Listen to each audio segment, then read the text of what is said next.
महापालिकेच्या छत्रपती शिवाजी महाराज रुग्णालयातील प्रसूतीगृहात अक्षरशः कोडवाड्यासारखी परिस्थिती आहे.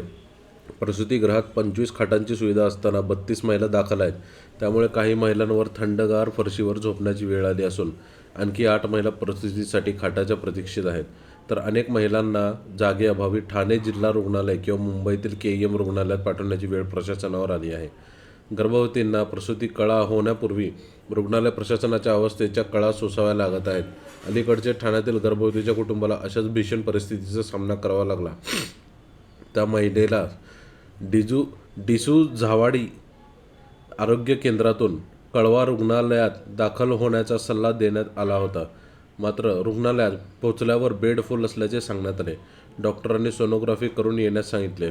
परत आल्यावर ठाणे जिल्ह्यात रुग्णालयात जाण्याचा सल्ला देण्यात आला. या दरम्यान गर्भवतीसह कुटुंबाला मानसिक त्रास सहन करावा लागला.